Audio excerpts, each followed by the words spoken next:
சிவபெருமான் வந்து நந்தி செய்த உதவிக்காக நந்திக்கு வந்து தன்னுடைய தலையில் 2 கொம்புகளுக்கு மத்தியில் ஆனந்த தாண்டவம் ஆடி காட்சி கொடுப்பார். அதை வந்து மக்கள் நிறைய பேர் என்ன பண்ணுறாங்க, நந்திக்கே காட்சி கொடுத்து இது பண்ணியிருக்கேன், அந்த நாட்களில் போய் நம்ம பிரதோஷத்தை அன்னைக்கு நம்ம போய் வழிபாடு பண்ணால் நமக்கும் நிறைய நல்லது நடக்கும் அப்படிலாம் சொல்கிறாங்க. நீங்கள் என்னதான் நல்லது நடக்கும்னு போய் இது பண்ணாலும் நீங்கள் நல்லது செஞ்சாலே உங்களுக்கு நல்லது நடக்கும். 4 பேருக்கு உதவணும். இதுவும் சிவபெருமானுடைய கதையிலேருந்து உங்களுக்கு என்ன தெரியுதுன்னா, உதவி செய்யணும். நந்தி எப்படி சிவனுக்கே உதவி செஞ்சு ஒரு நல்லது செய்கிறாரோ அது மாதிரி ஒவ்வொரு மனிதனும் சக மனிதனுக்கு உதவி பண்ணணும். இதை தான் சொல்ல வருது.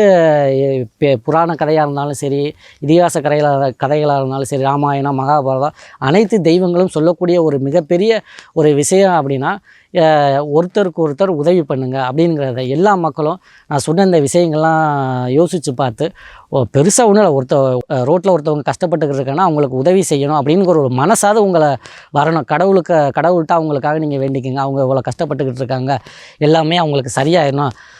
அந்த மாதிரியாவது உதவி செய்ய முடியாத சூழ்நிலையில் நீங்கள் இல்லாட்டினாலும் அவங்களுக்காக ஒரு பிரார்த்தனை, ஒரு வேண்டுதலாவது உங்கள் மனசுக்குள்ளே வச்சுக்கோங்க. ஏன்னா நீங்கள் தான் இறைவன், மூச்சு காட்டுற இறைவன் உங்களுக்குள்ளே தான் இருக்கார். அவங்களுக்காக நீங்கள் பிரார்த்தனை செய்யும்போது அவங்களுடைய துயரங்கள் கஷ்டங்கள் எல்லாம் உங்களுக்கு நீங்கிடும். இதுதான் சைவ சித்தாந்தம் சொல்லுகிறது. ஒருவருக்கு உதவி செய்யுங்க, மக்களுக்கு நல்வழி காட்டுங்க, தவறான வழியில் போகாதீங்க. ஏன்னா மாமிசம் சாப்பிட்ற எல்லாருமே கெட்டவங்களும் கிடையாது, மாமிசம் சாப்பிடாதவங்க எல்லாருமே நல்லவங்களும் கிடையாது.